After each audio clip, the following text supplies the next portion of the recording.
Kabanata 106. Ang tagapagligtas ng pamilya Zie. Sa isang iglap, namutla ang mga tao sa loob ng conference room. Malakas ang tibok ng puso ni George. Bukod sa galit, nakaramdam siya ng matinding takot sa loob. Ang lalaking ito na dating magiging apo ni George at labis niyang kinagigiliwan ay isa ng demonyo sa paningin ni George. Pumasok si Travis at Ford at umupo. Ang grupo ng mga nagbabantang malalaking lalaki na nakasuot ng itim na damit ay nakatayo sa isang maayos na linya. Biglang naging tense ang atmosphere. Mr. Zia, napag-isipan mo na ba? Time's up, let's sign the contract. Nakangiting itinulak ni Ford ang bukas na kontrata kay George. Pagkatapos nitong pirmahan, ang iyong lupain sa South Hill Plains ay isasangla sa ating Golden Peony Bank. At sa nakikita kung gaano kaawa-awa ang iyong pamilya, personal na babayaran ka ng pamilya Jensen ng $5 milyong, paano iyon? Kahihiyan. Ito ay lubos na kahihiyan. Galit na galit ang mga executive ng pamilya Zia na naruroon. Ang pamilyang Jensen ay gumamit ng mga maling paraan upang agawin ang lupain ng pamilya Zia, at ngayon ay nag-aalok sila na bayaran ang pamilya Zia ng $5 milyong lamang. Nais ba nilang ang pamilya Zia ang makaramdam ng pasasalamat sa kanila? Ang lupang iyon sa South Hill Plains ay nagkakahalaga ng 60 milyon sa merkado at iyon ang presyo mula noong nakaraang 2 taon. Ang lupang ito ay dapat na ngayon ay nagkakahalaga ng hindi bababa sa 80 milyon. Galit na itinapon ni George ang kontrata habang nakaturo kay Ford na may pangit na ekspresyon. I won't ever sign this contract no matter what. This land is the Zia family's lifeline. Kapag nawala ang lupain, masisira ang pamilya namin. Umiti si Travis at kinuha ang kontrata mula sa lupa. Lolo, it's not your decision kung pipirma o hindi. If we go through with the legal procedures, mas lalo pang malulugi ang pamilya Zia mo. Mas maganda kung masunurin mo na lang itong pipirmahan. That way, you can probably still have some funds for pagre-retiro. Kung hindi, hindi mo kayang bumili ng kabaong. Nanginginig sa galit si George. Travis Jensen, ikaw. Tao ka ba? Ipaglalaban kita. Biglang tumayo si Jackson at susuntukan na sana si Travis. Gayunpaman, agad na hinarang din ng mga lalaking dinala ni Travis ang pag-atake ni Jackson. Napangiti si Travis. Huwag kang padalos-dalos. Huwag na tayong padalos-dalos. Lahat tayo edukado. Hindi natin dapat gamitin ang kamao natin. Ahaha, uncle, mas maganda kung hindi mo ako hawakan. Mahal itong damit ko. Kung ikaw, sirain mo ito, hindi mo kayang bayaran iyon. Ang mga executive ng pamilya Zia ay nahulog sa kawalan ng pag-asa. Hindi nila mapagtagumpayan ang argumento o ayusin ito sa kanilang mga kamao. Talagang napahamak ang Zia family sa pagkakataong ito. Inihagis ni Travis ang kontrata sa harap ni George. Malamig na ngayon ang tono niya habang sinasabi, George Zia, stop dilly-dallying. Your family has brought this upon yourselves. Wala kang ibang dapat sisihin. At saka, kayo ang nagmakaawa na pirmahan ito noon. Hindi kita pinilit. Itigil ang pagsisikap na kumilos ng kaawa-awa at pirmahan ito ng mabilis. Huwag mong sayangin ang oras ko. Tumaas at bumagsak ang dibdib ni George na parang pinipigilan ito ng malaking bato. Sa isang iglap parang nasa 10 taon na siya. Walang tumulong dito. Kailangang lagdaan ng pamilya Zia ang kontrata sa pagkuha na ito at wala silang ibang mga opsyon. Tama si Travis. Kung nilagdaan nila ito ng masunurin, maaari silang magtago ng ilang pondo sa pagre-retiro. Kung hindi sila sumunod at gumawa ng legal na aksyon, baka mawalan pa ng tirahan ang pamilya Zia. Nanginginig niyang kinuha ang panulat at saka isinara ang kanyang mga bisperas para huminga ng malalim. Ito ay isang hindi maiiwasang sakuna. Naunahan namin ang isang lobo sa bahay. Sa wakas ay binuksan na ni George ang kontrata at pipirma na sana. Ang iba pang miyembro ng pamilya Zia ay nakabiti ng kanilang mga ulo na para bang isang apocalypse ang sasapit sa kanila. Sa kaibahan, si Travis ay tuwang-tuwa. Nagplano siya na matalo kay Iris Zia, gumastos ng malaki sa kanilang pamilya, at nagparaya sa babae na iyon sa loob ng mahabang panahon, ang pinakahihintay na sandali ay narito na. Kapag nailipat na ang lupain sa South Hill Plains, siya ang magiging pinakamalaking bayani ng kanyang pamilya. Ang posisyon ng hinaharap na may-ari ng Century Herb Pharmaceuticals ay kanyang kinuha. Gayunpaman, sa mahalagang sandali na ito, ang pinto ng conference room ay itinulak. Lolo, hindi mo iyon mapipirmahan at hindi mo na kailangan. Ang lupain iyon sa South Hill Plains ay pag-aari ng pamilya Zia at walang sino man ang maaaring kumuha nito. Sa isang iglap, napatingin ang lahat sa pinto. Sa ilang sandali, naisip ng buong pamilya na may dumating na tagapagligtas at tuwang-tuwa. Ngunit nang makita nila si Iris, labis silang nadismaya. Hindi itinago ng mga miyembro ng pamilya ang paghamak sa kanilang mga ekspresyon. Maging ang kanyang ama na si Jared Zia ay kasalukuyang masama ang tingin kay Iris. Si George ay agad na nag-alab sa galit at sumigaw, "Get out!" Natigilan si Iris ng 2 segundo. Hindi niya matanggap ang ugali ng pamilya Zia sa kanya. Sa halip, ngumiti si Travis kay Iris habang nanunuya at dito ko naisip kung sino iyon. "So ikaw pala. Ano, sa tingin mo mapipigilan mo ako, Iris? Hindi mo nagagamitin ang mga murang pakulo na iyon tulad ng dati at subukan mo akong akitin. Ikaw ba ay masasabi ko sa iyo ng may kumpiyansa, Iris Zia, na kahit kailan ay hindi kita nagustuhan at wala akong iniisip sa iyo ngayon?" Sampal. Tinampal ng malakas ni Iris si Travis sa mukha. Iris now resented this man who had hurt her completely. She had used all of her energy in that slap, making Travis's mind bust. "Ikaw, how dare you to slap me? I'll make your life a living hell." Ngunit, nang matapos itong sabihin ni Travis, isang mapanuksong boses ang umalingaw mula sa likuran ni Iris. "Mas mabuting pagmasdan mo ang iyong dila kapag nakikipag-usap ka sa aking kasintahan." Natigilan si Travis. Dahan-dahang pumasok si Chris at pinag-aralan si Travis ng may pagmamalaki. Malamig niyang sabi, "Karangalan mo ang tamaan ni Iris. Kapag nataman ka, tumayo ka na.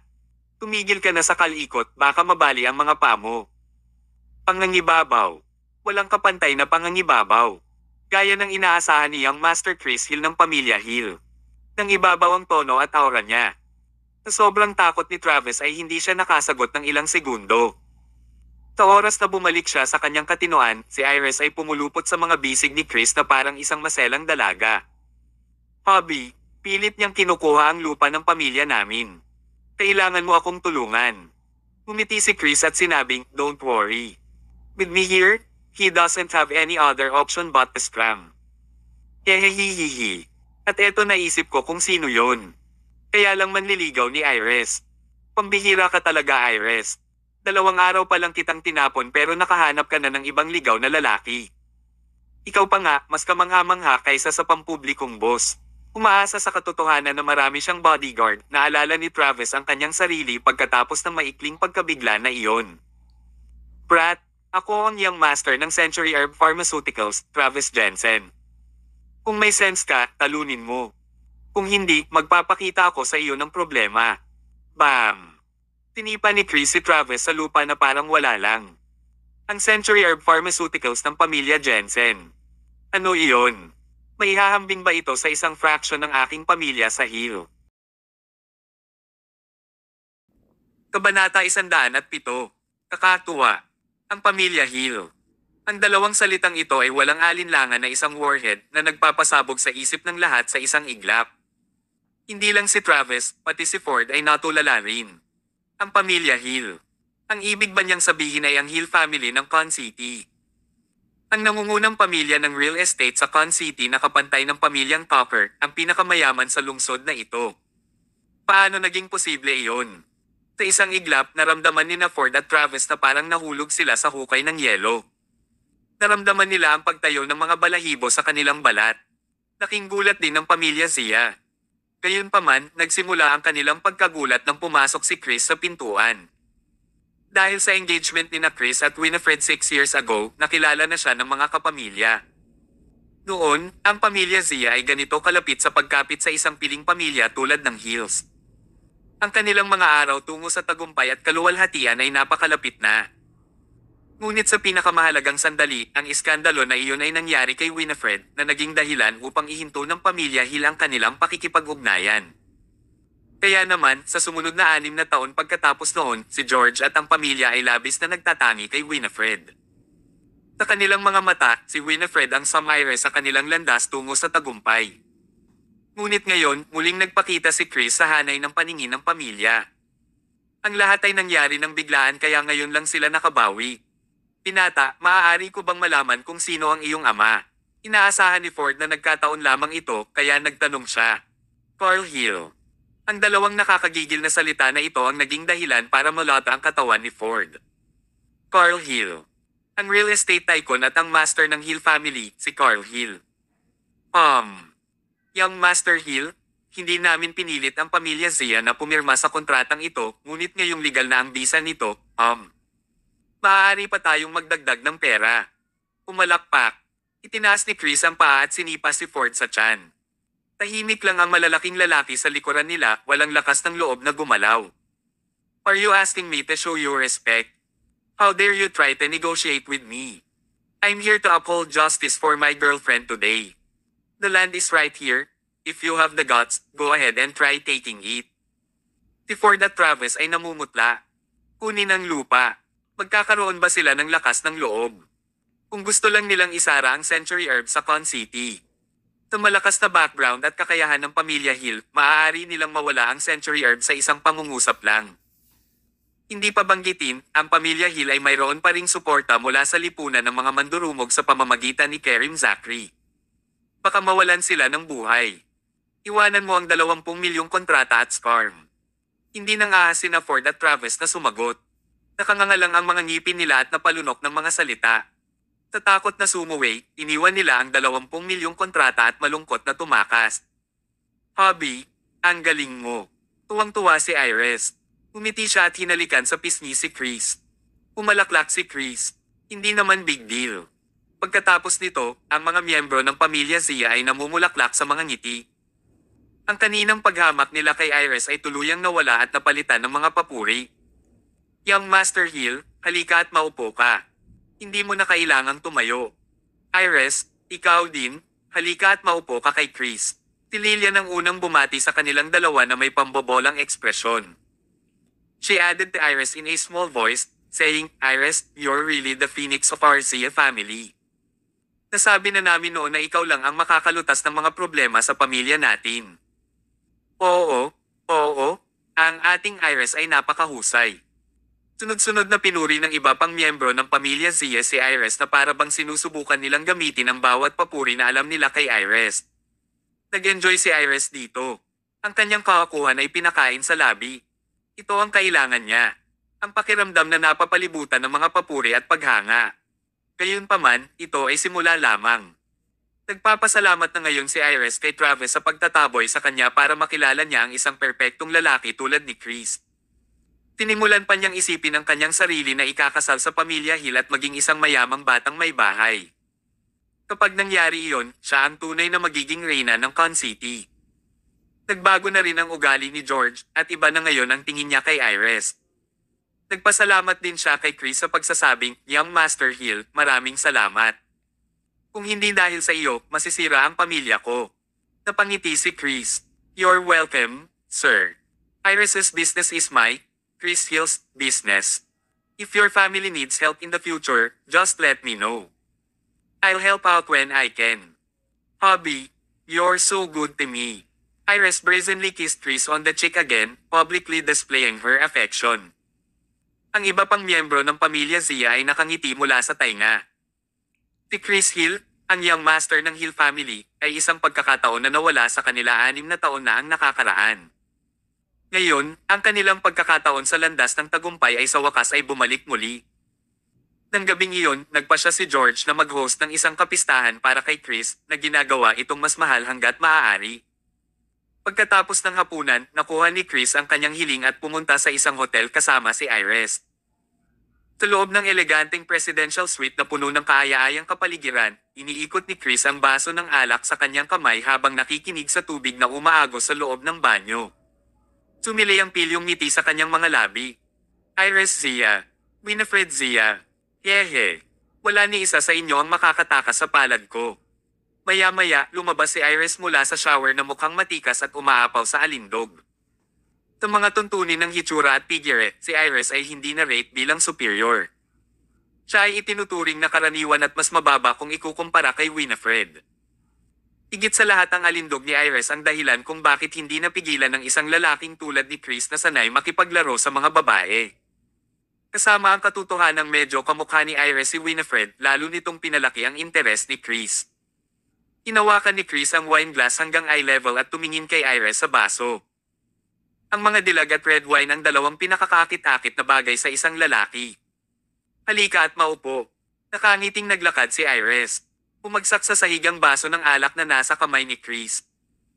Tulad ng mga note na sumasayaw sa isang magandang himig, ang presidential suite ay napuno kaagad ng hangin ng mga primitive na pagnanasa. Makalipas ang kalahating oras, umabot na sa sukdulan ang kanilang matinding labanan.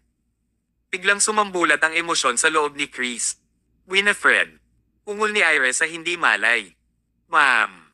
Teka. Winifred. Ako si Iris. Hindi, Winifred. Ako si Iris Zia. Hindi, ikaw si Winifred Zia. Winifred, mahal kita. Mahal kita hanggang kamatayan. Napatulala si Iris. Ipinagpatuloy ni Chris ang pagtawag sa pangalan ni Winifred. Sa isang minuto, mahigit 20 beses na niyang tinawag ang pangalan niya. Sa tuwing tinatawag ang pangalan ni Winifred, para itong isang matalas na punyal na tumutusok sa puso ni Iris. Nawala ang adrenaline na iyon kanina, at ang kapalit nito ay ang ginaw mula sa nagyayelong hukay at galit. You're here playing with me, but why are you calling Winifred's name? What do you mean by this? Kabanata 108. Winifred Zia, tulala ka ba? Nagkaroon ng galit. Isang matinding galit na nagbabantang tumama sa madilim na ulap na parang kidlat. Hindi na nakatiis si Iris at pinalipad ng sipa si Chris. Napatulala ang sipa ni Iris kay Chris na tuwang-tuwa. Para siyang binuhusan ng malamig na tubig at agad na nawala ang sigla niya. Sa lugar nito ay walang hangganang galit. Iris Zia, bakit ka nabablanko? Kay Chris namumula ang mga mata, namumula ang kanyang mukha. Nanginginig sa galit si Iris. Chris Hill, tao ka pa ba? Taglit doon, hindi pa nakakabawi si Chris. Akala niya siguro nablablanko ang babaeng ito. Iris Zia, anong ibig mong sabihin? Bakit mo tinatawag ang pangalan ni Winifred? Iritadong sigaw ni Iris, girlfriend mo ako, so spill, bakit mo tinatawag ang pangalan ni Winifred? Sabihin sa akin ngayon. Matalas ang tono ni Iris at mas lalo siyang nabalisa habang nagsasalita. Tinimulan niyang hilahin ang buhok niya na parang baliw. Chris Hill, sabi mo mahal mo ako at sinabi mo pa na pakakasalan mo ako. Nagsisinungaling ka sa akin, hindi ba? Itinuring mo akong anino ni Winifred. Ikaw, tao ka ba talaga? Lalong hindi mapakali si Iris. Nauwi siya sa pagsigaw na parang banshee at ginamit ang kanyang matalas na kuko upang kumamo ng dagwang peklat sa kanyang braso. Ang eksenang ito ay natakot kay Chris. Mental ba ang babaeng ito? Sampal. Isang malakas na sampal ang ibinigay ni Chris sa mukha ni Iris. Pinandilatan ni Iris si Chris na namumula ang mga mata. Ikaw. How dare you hit me? Sampal. Isa pang sampal. Sa wakas ay isiniwalat ni Chris ang kanyang tunay na ugali. Sa ilalim ng kanyang banayad na kilos ay isang halimaw na pinananatiling nakatago sa buong oras na ito. Hehe, tama ka, Iris. Pinaglalaroan lang kita. Ini-imagine kita bilang si Winifred habang nakikipaglaro sa'yo. Sa tingin mo, posible bang pakasalan kita? Ano ang iniisip mong karapat-dapat kang maging ang asawa ko? Napatulala si Iris. Walang salita para ilarawan ang nararamdaman niya ngayon. Siya ay walang nguwang, masyadong walang nguwang. Upang mangarap man lang na makapag-asawa siya sa isang piling pamilya at maging reyna ng Con City. Ngayong naisip niya ito, talagang nakakatuwa. Sa mata ng iba, isa lang siyang laro. Kung ano ang isang pagkabigo. Tinuot ni Chris ang kanyang damit at tumayo. Sa sandaling nalantad ang laro, bigla siyang nawala ng interes sa babaeng ito. Iris Zia, inirapan mo ako ngayon. Kung hindi ako makatulog mamayang gabi, bukas ay magkakaroon ng bangungot ang pamilya Zia mo. Matapos iwan ang pahayag na ito, tinungo ni Chris ang pintuan. Sa isang iglap parang may narealize si Iris at nanambalik ang kanyang katinoan. Anong ibig sabihin ni Chris? Nakakakilabot. Magagawa niyang isuko sina Travis at Ford sa lupain ng pamilya Zia sa South Hill Plain sa isang pangungusap lang. Kaya niyang gawin ang parehong at gawin ang pamilya Zia na hindi na matubos. Kung target ni Chris ang pamilya Zia, talagang mapahamak sila. Natakot si Iris sa kanyang talino. Kaninang hapon lang, pinuri siya ng pamilya Zia bilang phoenix ng pamilya. Kung sakaling magkaaway sila ni Chris kinabukasan, mawawala talaga sa kanya ang lahat. Chris, don't go. I'm sorry. I was wrong. I don't need you to have me in your heart. You can think of me as whatever you wish. Don't go? Okay. Sa sandaling iyon, hindi na gusto ni Iris ang kanyang dignidad o ang kanyang pagkatao. Kung papayag si Chris, maaari pa siyang maging alipin niya, ang kanyang aso.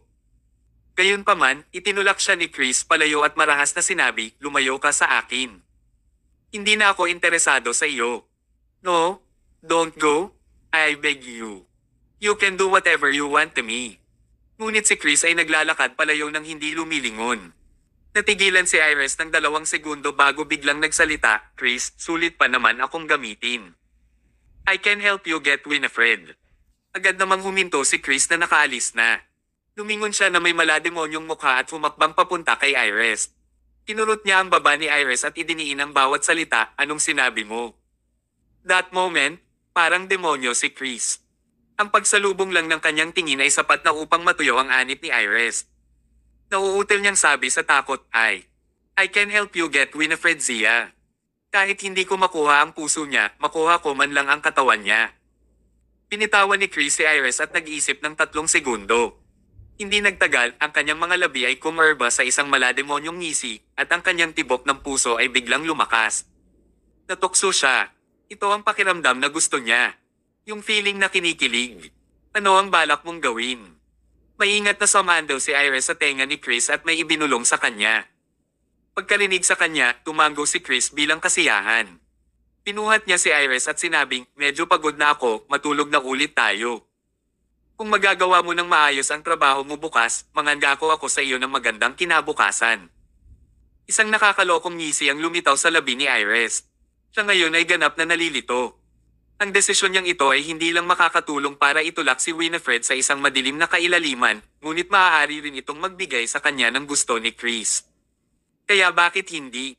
Ang presidential suite ay muling napuno ng mga primitive na pagnanasa, only this time, nagbago na ang aesthetics. Kinabukasan, abala si Winifred sa trabaho gaya ng dati. Biglang nag-ring ang phone niya. Iris, laking gulat ni Winifred. Hindi niya akalain na tatawagin siya ni Iris sa kanyang sarili. Ilang segundong nag-alinlangan si Winifred bago kinuha ang telepono para sagutin ang tawag. Winifred, may oras ka ba? Damaloy ang boses ni Iris mula sa kabilang dulo. Iba ang boses niya kumpara kanina. Walang mga bakas ng malisyosong hangarin na kasamaan o pagkondena. Natigilan si Winifred sa tono niya. May problema ba, Iris? Kahapon, pilit na nakuha ni Travis ang lupain ng pamilya Zia sa South Hill Plains. Tuluyan nang napahamak ang pamilya natin. Nagulat si Winifred. Alam niya kung ano ang ibig sabihin ng lupaing iyon sa South Hill Plains para sa pamilya Zia. Iyon ang lifeline ng pamilya Zia. Bagamat pinalayas na siya sa pamilya, ramdam pa rin ng mabait na si Winifred ang kirot sa kanyang puso matapos marinig ang balitang ito. Iris, anong nangyari? Sa kabilang dulo, agad na umiyak si Iris. Ako ang may kasalanan. Kasalanan ko ang lahat. Kung hindi ako nag-imbite ng lobo sa bahay, hindi sana hahantong sa ganito. Nagkamali ako, Winifred. Alam ko na ngayon kung gaano ako kakilakilabot na mali. Pero wag na natin pag-usapan yan. I'm only calling you just to tell you that I'm sorry. Natigilan si Winifred. Hindi niya inaasahan na darating ang araw na hihingi ng tawad si Iris sa kanya ng personal. Iris, ikaw. I'm really sorry, Winifred. I shouldn't have treated you that way all these years.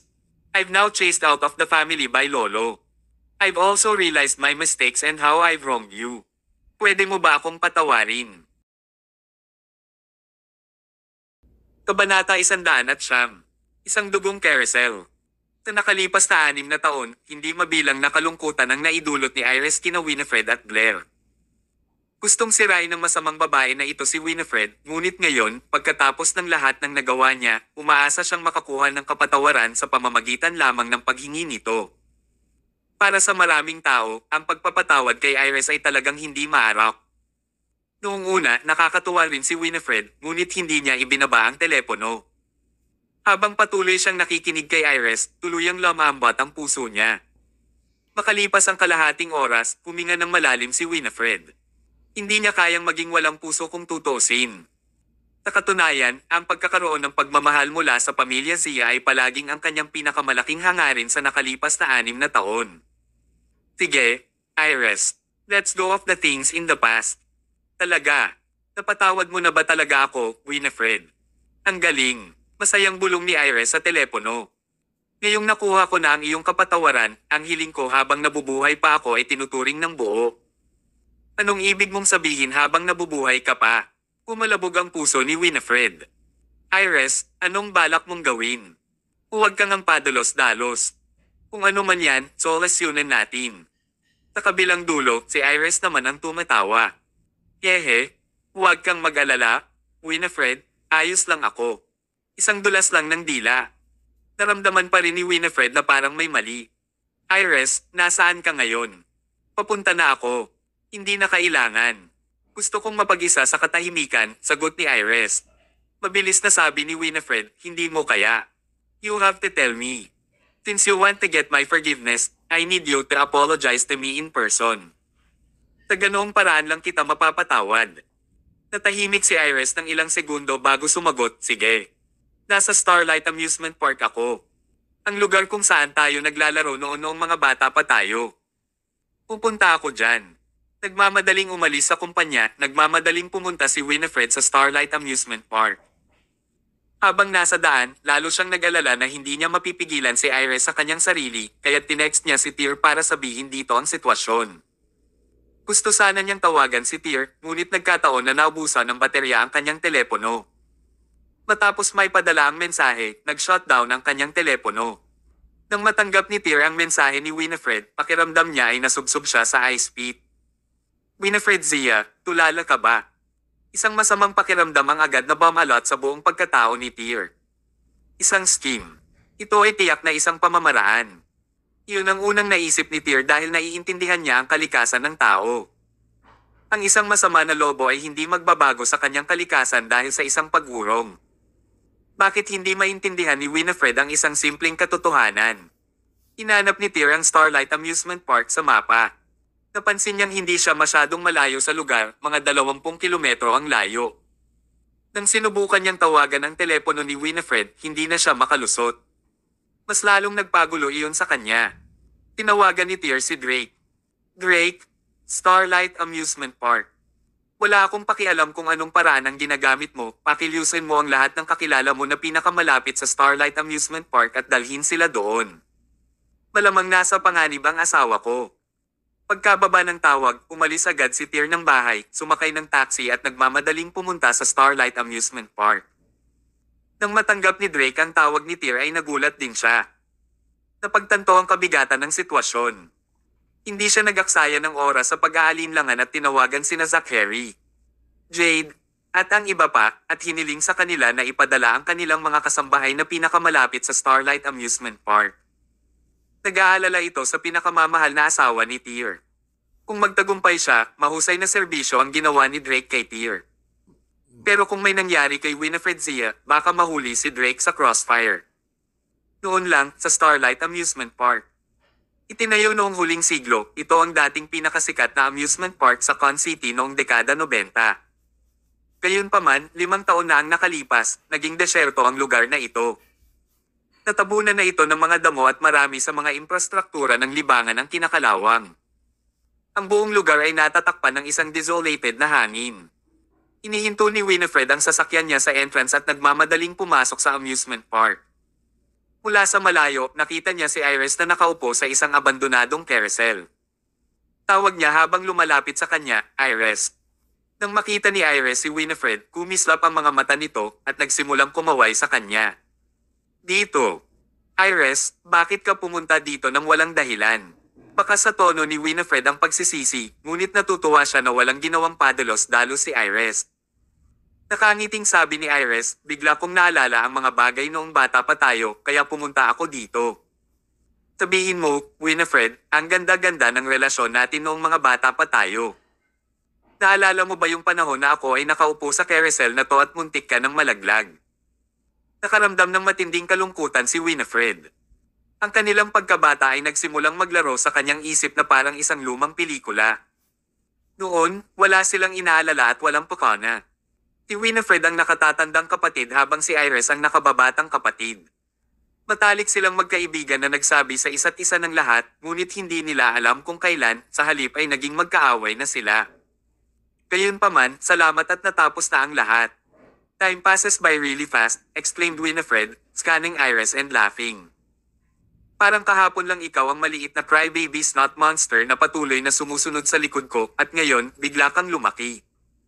Hehe, tumawa din si Iris. Ate, sisisihin mo ba ako sa mga nagawa ko sa'yo noon? Umiling si Winifred. Nakaraan na ang lahat, kaya huwag na nating pag-usapan. Then, will you protect me just like when we were little? Naalala ko noon sinabi mo na gagawin mo ang lahat para sa akin. Naaalala mo pa ba iyon? Siyempre naaalala ko. Bilang isang nakatatandang kapatid na babae. Siyempre handa akong gawin ang lahat sa aking makakaya upang matulungan ang aking nakababatang kapatid na babae at maprotektahan siya. Napangiti si Winifred habang hawak ang kamay ni Iris. Matagal na tayong hindi nakasakay sa carousel.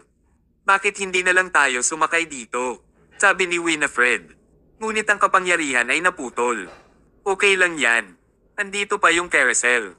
Tuwang-tuwang magkahawak kamay ang dalawang babae na sumakay sa carousel tulad noong mga bata pa sila. Noong maliliit pa sila, si Iris ang laging nakaupo sa unahan habang si Winifred ay nasa likod para protektahan siya.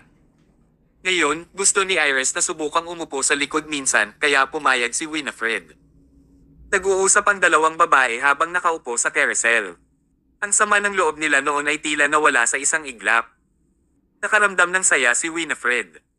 Ang kaligayahang ito ay parang mga maitim na ulap ay nagkakalat sa kalangitan at ang sikat ng araw ay muling sumisikat sa mga lupain. Iris, let's stay this way forever, okay? Gayunpaman, ang boses na nanggaling sa likuran niya ay hindi kay Iris. Excited na boses iyon ni Chris na nagsasabing, oo naman. You and Iris can both be my women. That way, you can both be like true sisters. Kabanata 110. Desperasyon. Tumabog ang isip ni Winifred sa malakas na ugong.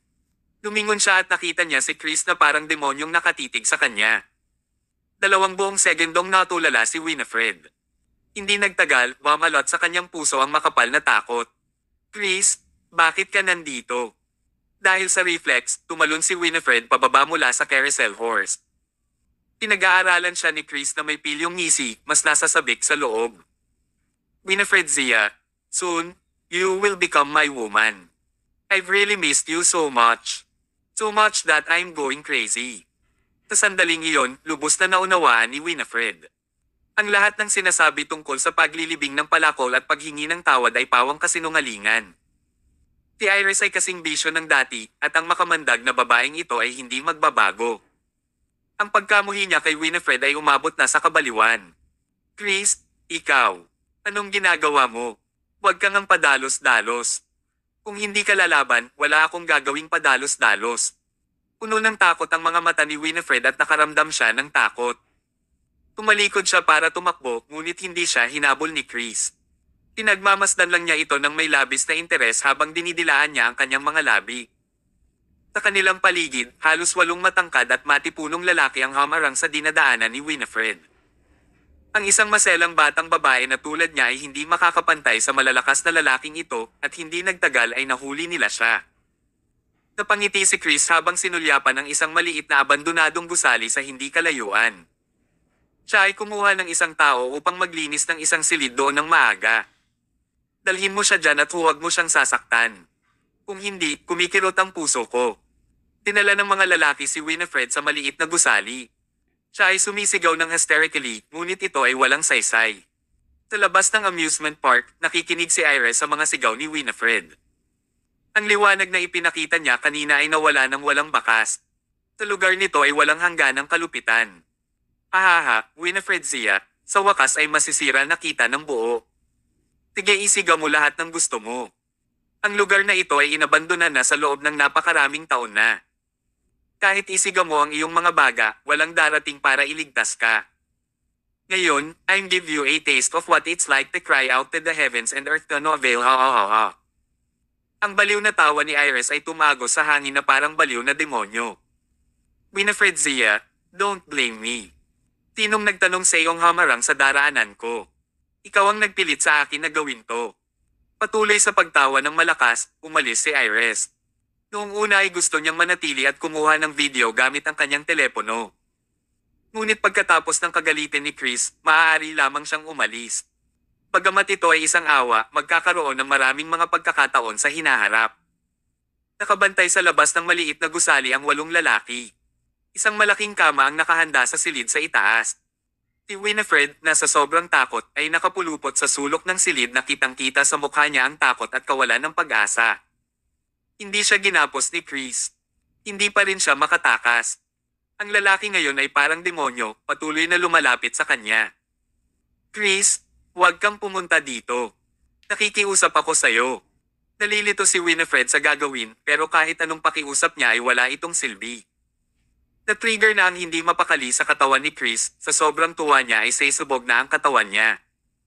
Winifred, sa akin ka dapat noong una. Huwag kang mag-alala, kapag naging akin ka na, siguradong pakikitunguhan kita ng mabuti at pauulanan ka ng kayamanan. Pwede mo nang itigil ang paglalaban ngayon, pero syempre, mas marami, lumalaban ka, lalo akong nasa sabik. Ang silid ay napuno ng umaatungal na tawa ni Chris, na parang sa isang hayop. Sa pagkakataong iyon, si Winifred ay parang isda sa cutting board, hindi makawala sa pagkakahawak ni Chris. Tear, dali. Sa kanyang mga sandali ng kawalan ng pag-asa, si Winifred ay likas na tinawag ang pangalan ni Tear. Ito ay labis na ikinagalit ni Chris. Parang na-touch ito. Dahil sa matinding galit, lumapit siya at sinampal si Winifred. How dare you think about that beggar at a time like this? Aling parte ko ang hindi maikukumpara sa kanya? Say it. Aling parte ko ang hindi maikukumpara sa kanya? Galit na hinayla si Winifred pataas sa kanyang buhok, si Chris ay brutal na inihagi sa malaking kama. I'll let you have a taste of my prowess today.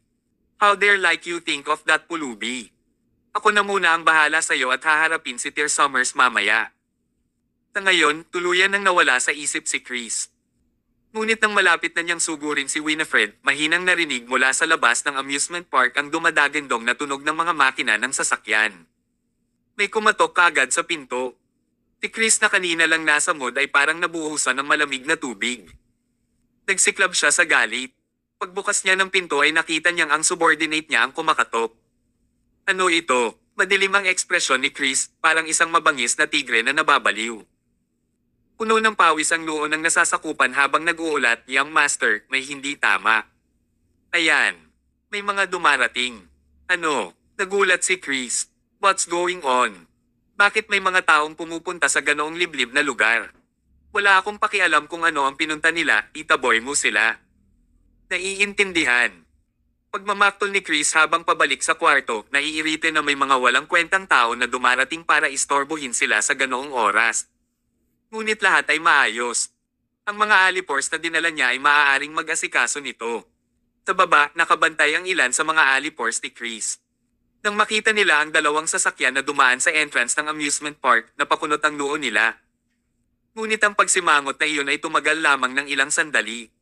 Kinuha sila ng mga subordinate ni Kerim Zachary mula sa pamilya Hill. Sa Con City na ito, walang nangahas na baliwalain ang pamilya Hill at Kerim. Old Canon, kausapin mo sila at paalisin mo na sila. Kung sa huli ay maabala nila ang mood ng Young Master, magkakagulo tayong lahat. Sige. Tumanggo ang lalaki na may palayaw na old cannon at nagmamadaling pumunta sa dalawang sasakyan. Huminto ang dalawang sasakyan at humigit kumulang 7 matipunong lalaki ang tumalon mula sa mga sasakyan. Pagkalabas nila ay nagsitinginan sila sa paligid. Maya-maya lang, dumating si old cannon. Hey, who are you guys? Our young master has some business here, so beat it this instant. Natigilan, agad na itinuon ng mga lalaki ang kanilang tingin sa old cannon. Nakaramdam ng matinding puot, pinaliit ni old cannon ang kanyang leeg dahil sa reflex. Ang aking young master ay si Chris Hill, ang anak ng pamilya Hill, at kami ang mga tagasunod ni Kerim Zachary, Master Kerim. You guys better. Gayunpaman, bago natapos ni old cannon ang kanyang mga salita, ang 7 lalaki ay agad na sumugod sa kanya na tila sila ay nabaliw at binugbog siya sa isang pulpol.